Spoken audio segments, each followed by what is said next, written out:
Blog Talk Radio. Welcome to the Institute for Personal Development, Kriya Yoga Ashram, where total consciousness is the new frontier. Kriya Yoga is union of the individual with the divine. Join us as we explore the practices to initiate this process. Good morning. Welcome to the Voice of Yoga. Let's Talk Consciousness. I am your hostess, Lisa Winton, and with me is Kenny Toy, also known as Swami Jayananda, founder of the Institute for Personal Development, located here in Hampton, New Hampshire. Good morning, Swami. Thank you for being here today. How are you? Good morning. I'm doing pretty good today. How about you? I'm doing pretty good today, too. Thanks for asking. And I want to thank you all for tuning in. So today on the Voice of Yoga, we have dedicated 12 shows to discussing the 12 signs of the Zodiac as a map leading to spiritual understanding. Each week focuses on the respective sign as an archetype used in the process of an individual becoming divine. Listen this week as we explain the function of Capricorn to use what is visible and tangible to climb into a higher consciousness. These shows will explore why divine law cannot function in your experience if you are not conscious of its presence. Welcome to the Voice of Yoga. We are talking consciousness. Join the Kriya Yoga Spiritual Advance to get the light in your soul and rise into the mountain of truth. So, Swami, I ask you every show, what motivated you to want to do a series on this program about the 12 signs of spiritual truth? Yeah, I kind of like to have a template or some kind of a schematic to work from. And so using the Zodiac as that template was what came to me. And then what do you hope our listeners get out of this information? Well, again, to understand that there is this thing called apotheosis, this process of us becoming divine, however you want to try and explain that we don't have to limit ourselves to our sense of self, to something that is mortal and finite. So this particular show is part 10, which would be Capricorn. So let's get started telling our listeners what we can learn about Capricorn.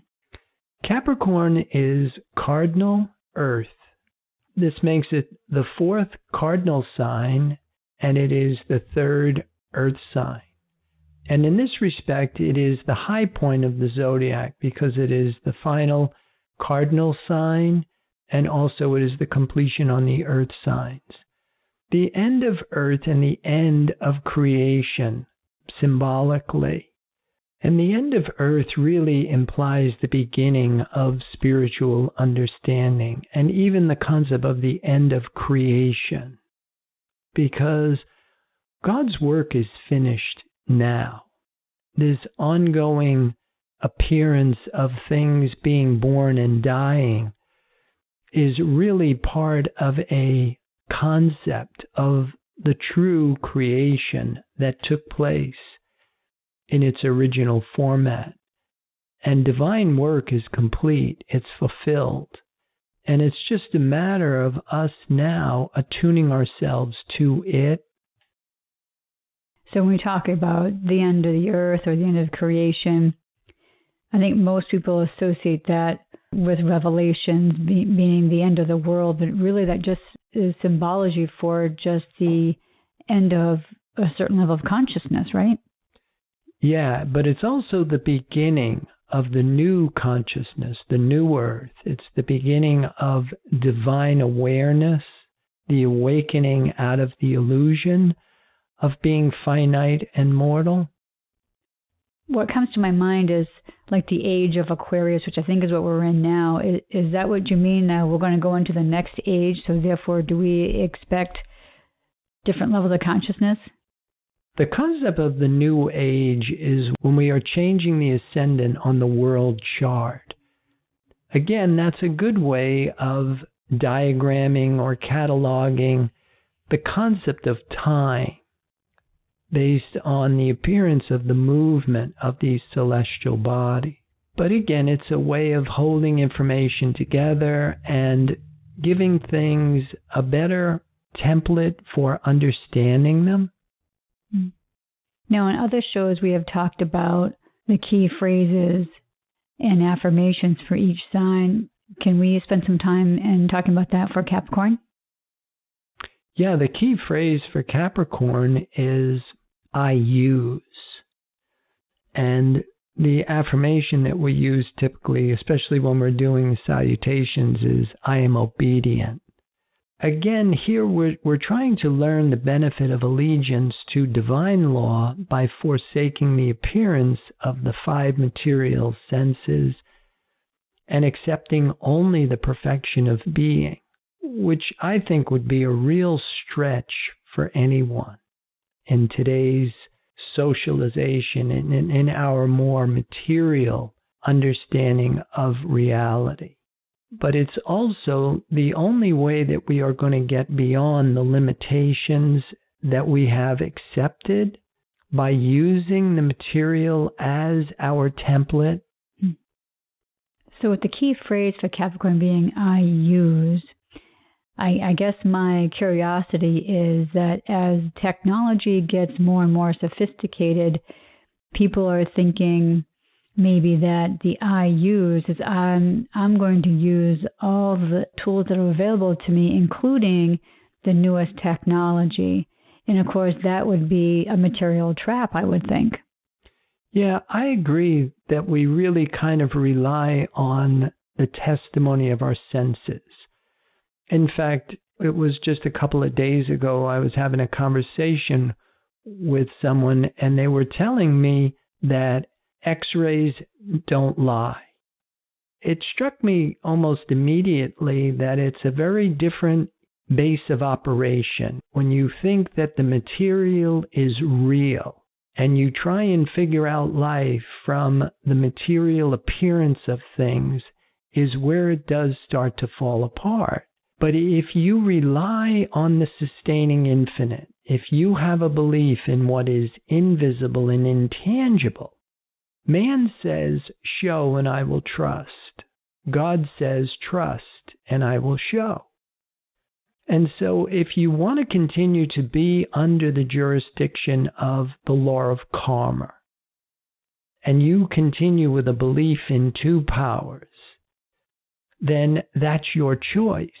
But what we're talking about here is how to get beyond this law of karma, how to be liberated from the limitations of this belief in matter into the understanding that this is a spiritual universe.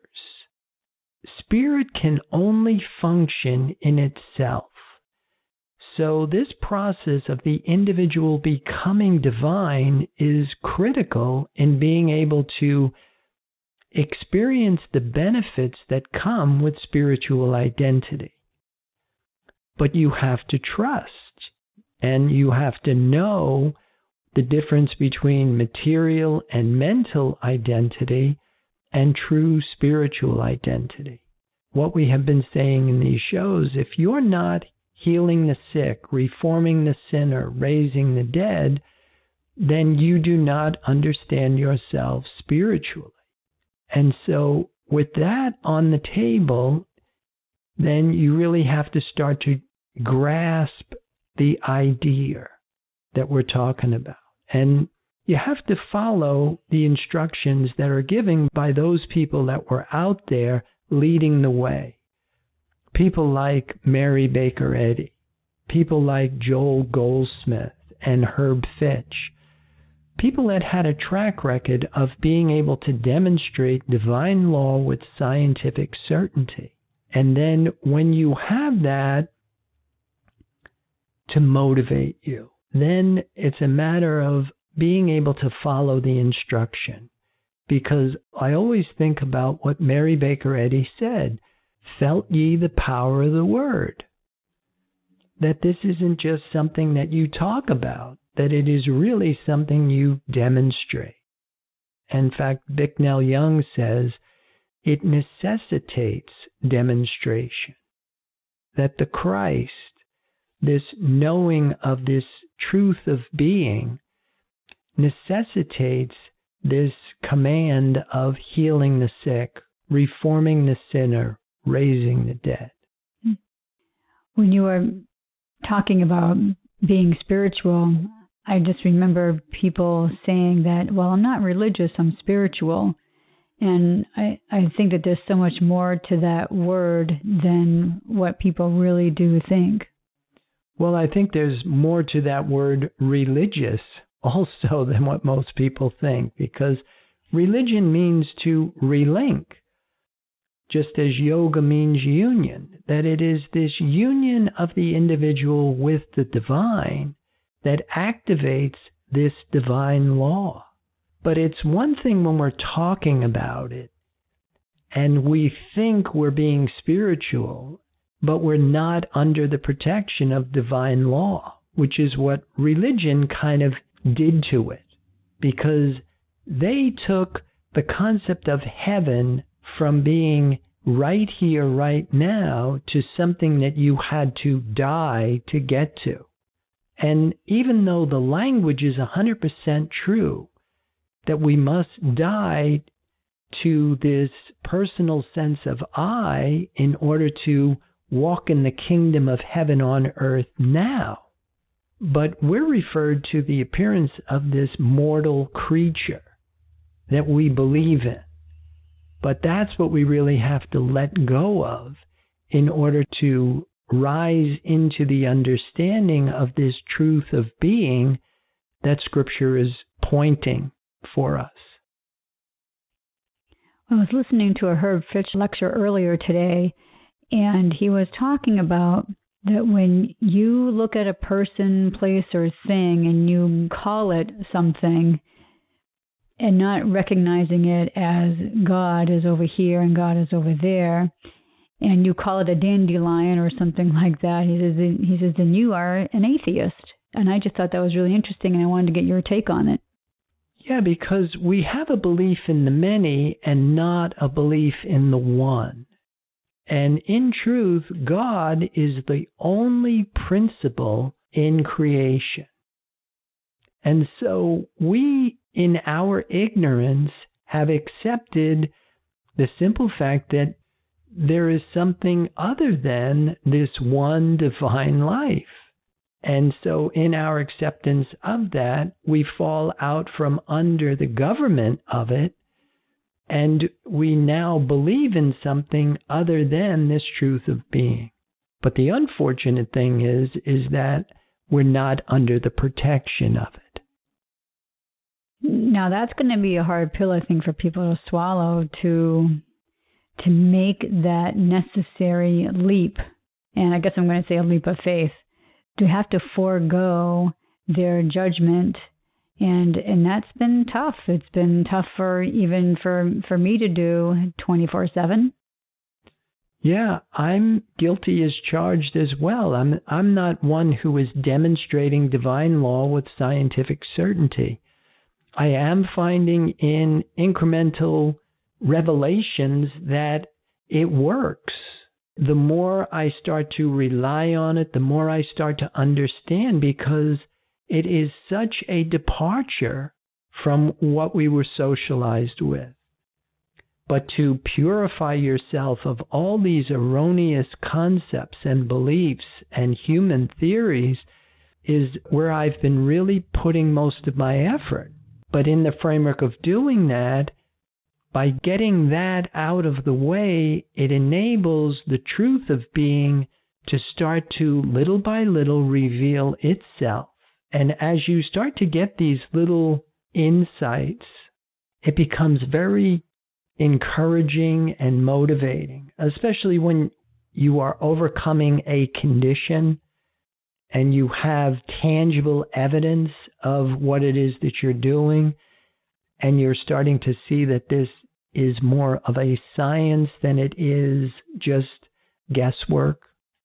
So I think this is a good place to pause to hear a word from our sponsor. So listeners, we'll be back with you in just a few moments.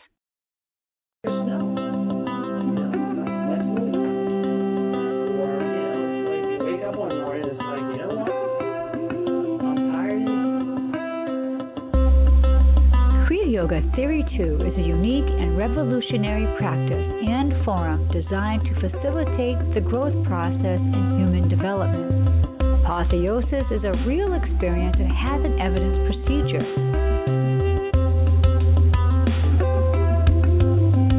You cannot lead someone to permanent change by doing for them what they must do themselves.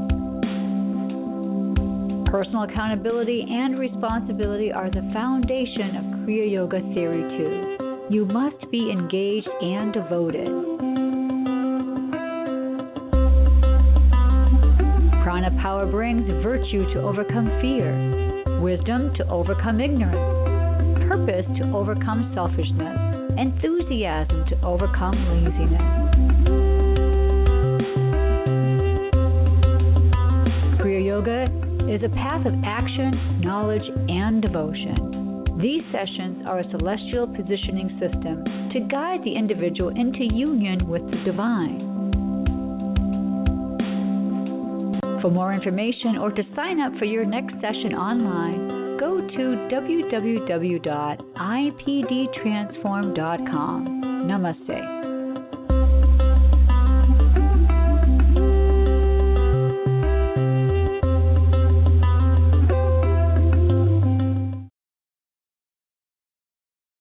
Welcome back. For those of you just joining us, you're listening to The Voice of Yoga, and we are talking consciousness. So, Swami, you talked before the break about overcoming conditions. So, if we do have a condition, how do we self-heal? What is the procedure? What do we realize? Well, again, how we self-heal, I mean, most of us are using material means or mental means.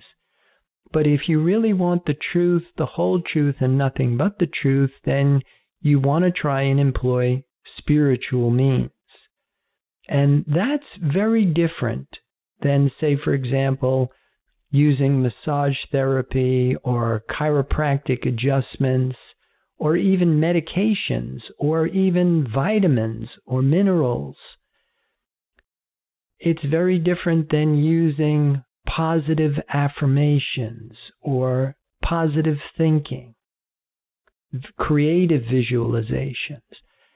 To do this spiritually, you really have to use spirit as the template or the infrastructure of your reality. And by translating everything back into spirit is really translating it back into this void or this nothing. And from that platform, then you let divine mind reveal itself. So in other words, like you start to think with God as God, which is the phrase that I took from Mary Baker Eddy. But God doesn't think in terms of a five-sense mind. God thinks in terms of the absolute. Spirit can't be divided. It is whole. It is complete. And in the revelation or the unveiling of this truth of our being, it will change the appearance of things. But it's very different when spirit is the infrastructure of your reality as opposed to even, say, for example, the bones of your physical body. That eventually you realize that they're not bones, that it is this one divine life revealing itself as the appearance of a bone. And that's a very subtle change or distinction that you make, but when everything is converted back to spirit is when you can actually start to heal. And the origins of this word heal means to be whole, to be complete. And so the spiritualization of thought, the spiritualization of matter is how you would want to do that. Now, there might be a lot of listeners out there that would like to argue the point that, well, I took this medication, I healed myself, or I went to the chiropractor and now I can sit up straight and I've been completely healed. So we can have healing, but it's not a spiritual healing. Well, again, you cure something. There's a difference between curing and healing in this model. That there's a distinction when you change finite bad to finite good. When you change bad health to good health is different than when you assume spiritual identity, because now you are in eternal life.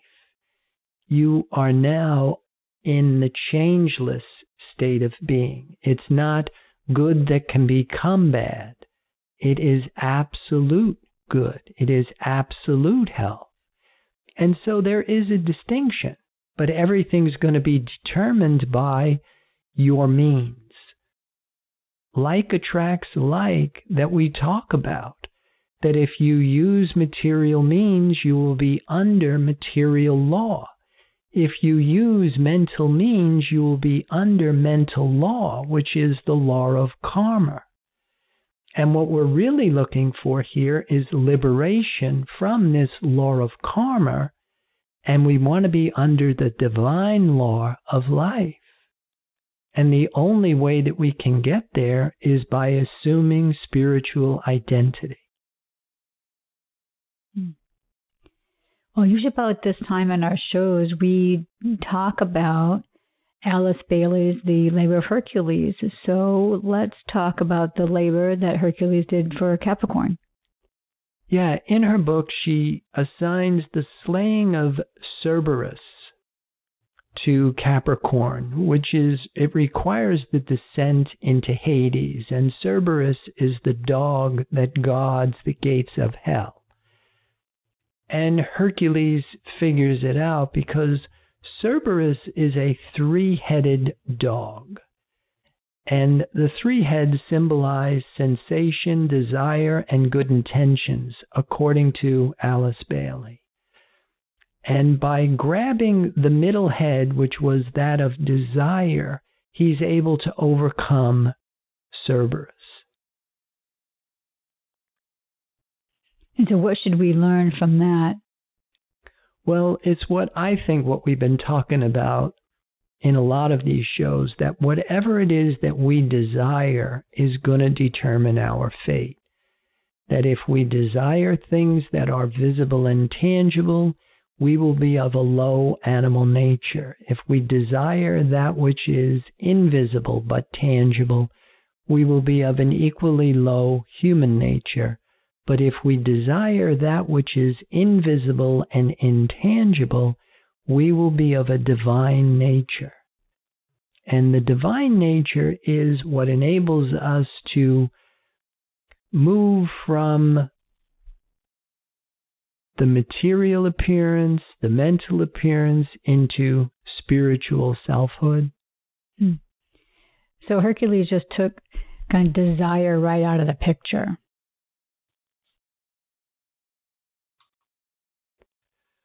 Well, Hercules actually took Cerberus out of the picture.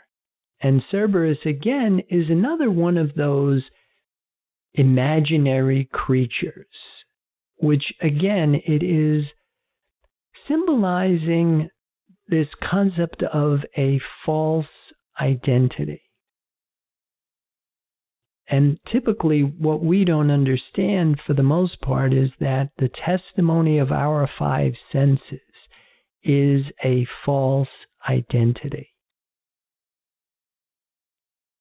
Well, I have another curiosity about the heads of Cerberus, and that one is about the head that represents good intentions. I think we've all heard that phrase, the road to hell is paved with good intentions.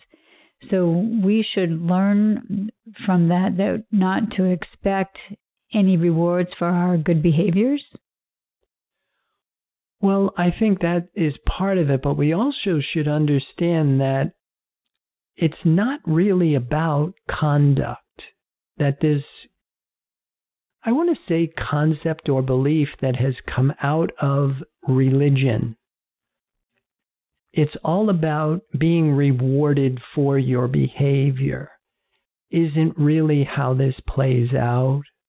That, I think, in and of itself is another one of those false beliefs that we continue to turn to and rely on and depend upon. And even though it isn't working, we continue to follow it without questioning it. And I really like what Herb Fitch said in one of his lectures, and I'm not sure if it was in Revelations of St. John or if it was Mystical Eye, but he said, most of us are completely unconscious of the presence of God, and as a result, we are not under the protection of the very God that we think we're worshiping. And so this is something that I think is typical today, is that it's not really what we don't know as much as it's all the things we think we know that aren't so. Being a good human is not going to get you into or out of the law of karma. That the only thing that will get you out of the law of karma is spiritual identity. And in order to become spiritual, you must desire that which is not reporting in your five senses. Usually take time to talk about the constellations of Capricorn too, as discovered by Alice Bailey.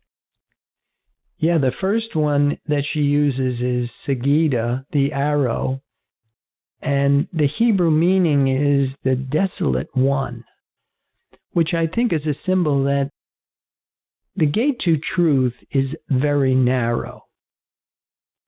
And the other one, the second one that she uses is Achillea, the eagle, which is the symbol for the highest visible aspect, and Delphinus, the dolphin, which again is kind of like the dolphin is a symbol for a creature that is not what it appears to be.